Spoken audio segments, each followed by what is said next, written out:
महाभारत भाग 5। चित्रांगद की मृत्यु, विचित्रवीर्य का राज्य और अंबा अंबिका अंबालिका का कांड।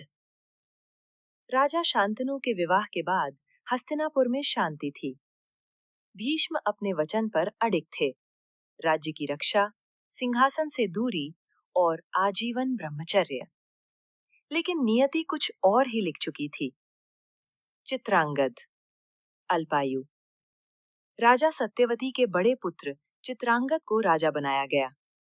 वे वीर थे, साहसी थे, लेकिन उनके भीतर अहंकार भी था। कुछ समय बाद उनका युद्ध गंधर्वों के राजा से हुआ। युद्ध भयंकर था और अंततः चित्रांगद वीर गति को प्राप्त हुए। हस्तिनापुर फिर से शोक में डूब गया। विचित्रवीर्य का राज्य। चित्रांगद की मृत्यु के बाद छोटे भाई विचित्रवीर्य को राजा बनाया गया। लेकिन समस्या ये थी कि विचित्रवीर्य बहुत कम उम्र के थे, इसलिए राज्य की देखरेख भीष्म ने की। सत्यवती रानी मां के रूप में साथ रहीं।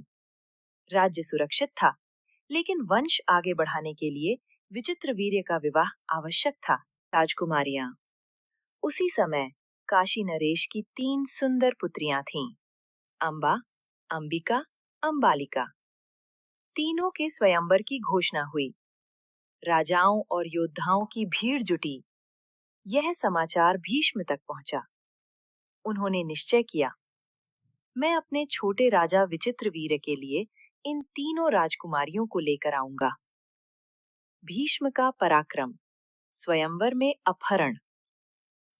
स्वयंवर के दिन भीष्म अकेले ही सभा में पहुंचे। उन्होंने ऊंचे स्वर में कहा, काशी नरेश, ये तीनों कन्याएं अब हस्तिनापुर की हैं। इतना कहकर भीष्म तीनों राजकुमारियों को रथ पर बैठाकर वहां से चले गए। कई राजाओं ने पीछा किया, लेकिन भीष्म से कौन जीत पाता। एक एक करके सभी राजा पराजित हो गए। अंबा का प्रेम और भीष्म का धर्म संकट।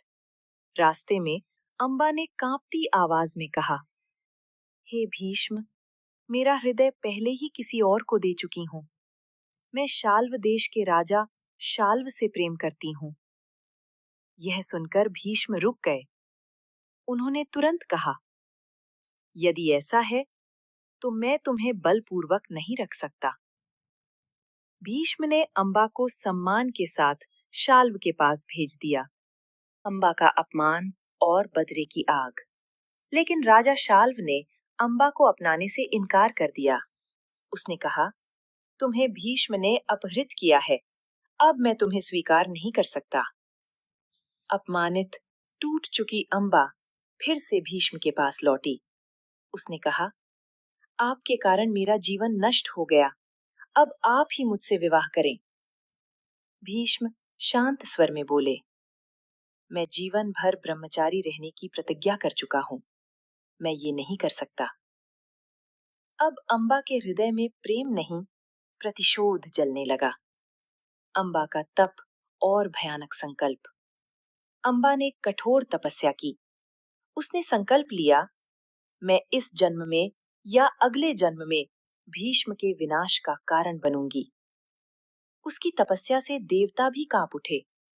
अंततः उसे वरदान मिला, वो अगले जन्म में भीष्म की मृत्यु का कारण बनेगी। इसके बाद अंबा ने अपने प्राण त्याग दिए। अंबिका और अंबालिका का विवाह। उधर हस्तिनापुर में अंबिका और अंबालिका का विवाह राजा विचित्रवीर्य से हुआ।